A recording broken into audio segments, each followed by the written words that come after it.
Thank you for having me on the show, Catherine. You are welcome. Thank you for being here.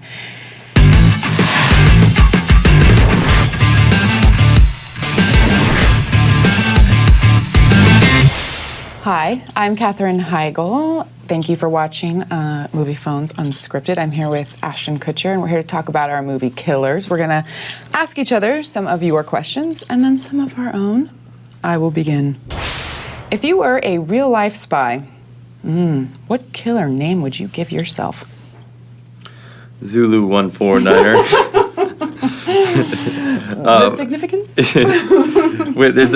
There's a moment in the script where I have to reveal my code name, and it's Zulu 149er, and I was so bummed out that. That's pretty bad. Yeah, I know, you knocked me down. You put me into place for my bad.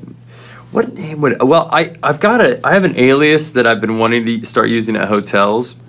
I like it. I won't be able to use it after this, but Right. The alias is Brad Pitt. That would be awesome. And I just want to start staying at hotels under the name Brad Pitt. That would be so great. I just thought that would be a what fun happen. How many bottles of champagne and flowers you might get? Could work out. I just think it could be fun. Catherine, with all the action featured in Killers, did you ever get injured or hurt in the process? Yes, I did. Really? I twisted my ankle. You had no sympathy. And I believe I did have several bruises. Several bruises. How did you get bruised? You grab hard. I'm a hard grabber. You're a hard grabber. Let's be honest. And you have really big hands. Big. I do have large hands. You do. But I really crammed that hard. I used to have a problem on the 70s show because Mila Kunis, I would injure her in every scene that we did. And it wasn't really action stuff. It was literally just like... Opening a door. Yeah, and I would always injure her. I have a problem with injuring people. I hurt so many people in the movie. I chipped Rob Riggle's tooth. That was awesome. I knocked out a stunt guy. That was also awesome. I ruptured my eardrum. That sucked, though. That sucked. Yeah. I have a burn mark. I have a scar. Oh, see. That's my killer scar. What was that from? Oh, the bullet. That was from the bullet casing. That was still hot. Yeah, I remember when we were running, we were shooting and You were dove. very brave about that, though. I have to say, it was impressive. You didn't really let on at all. You just went, ouch. And I was like, what? And you're like, nothing. That was me. And then your skin started falling off. Yeah, my skin started peeling off. Yeah. That was me in excruciating pain. So now this is the part in Unscripted where we get to go off book. Okay. A little bit. Let's do it. When you look at a role for a film, what's the first thing that you dissect in a role? I think you're giving me too much credit. I don't know. I usually will read a script.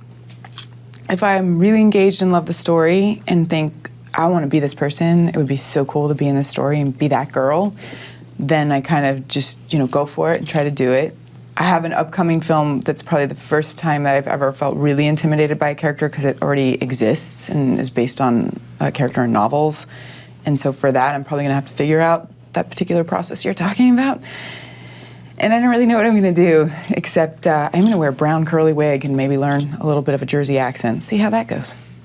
So you generally are you working from the outside in? So you find out what you want the character to come off as, yes. And then you work backwards. I start with hair color usually, and then I go towards wardrobe. Oh, I thought you were going to go to other color. Well, I'm sorry. I don't go that far. I start with hair color, and then I go to shoes. No, I don't go that far. I'm not that committed. Oh, God, I have to ask you an unscripted question. What was your childhood like? I'd love to know. What'd I almost you do did a spit when you were take a on you, kid? but you were in that beautiful Chloe ensemble. I didn't want to run it. Don't do that. What was my childhood like? Sure. I think people want to know. Well, I had a twin brother. I have a twin brother. But as a kid, having a twin brother is a really interesting thing because for everything you have is shared. So you don't get your own birthday. You don't get your own graduation. You don't get your own first communion or your own anything. Yep. It's always ours. And so my childhood was very shared.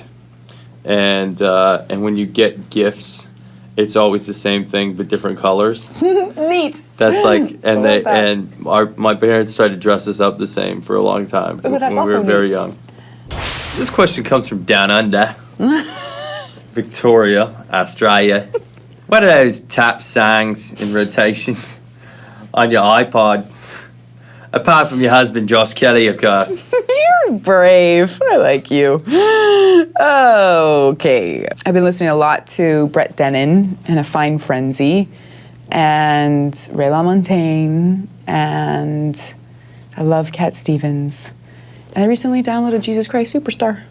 My parents had the record when I was little, and they gave me all their records, and I listened to the Beatles endlessly and Joan Baez and Jesus Christ Superstar.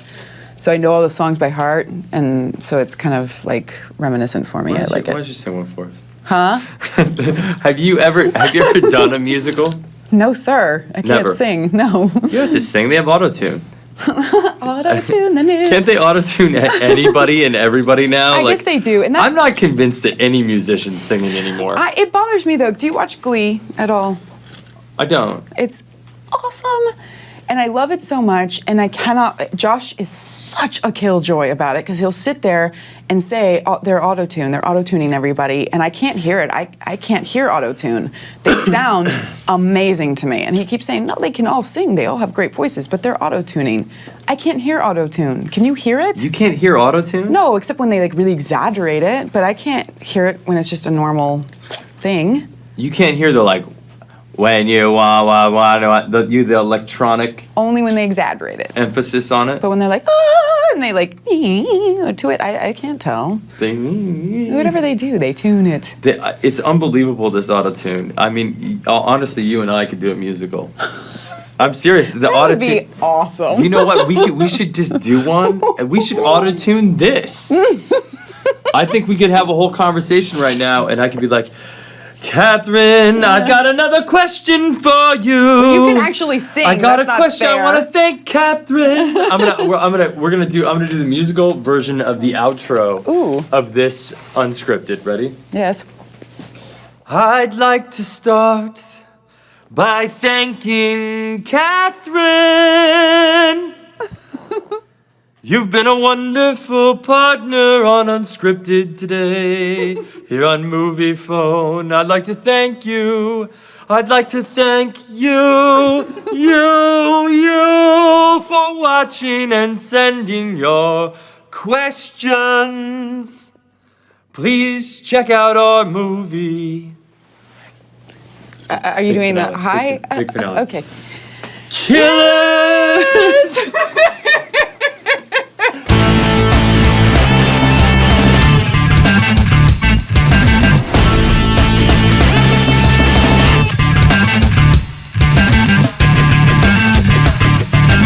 Auto-tune that, biatch. You rock. Ooh, that's not on camera, is it? Sorry.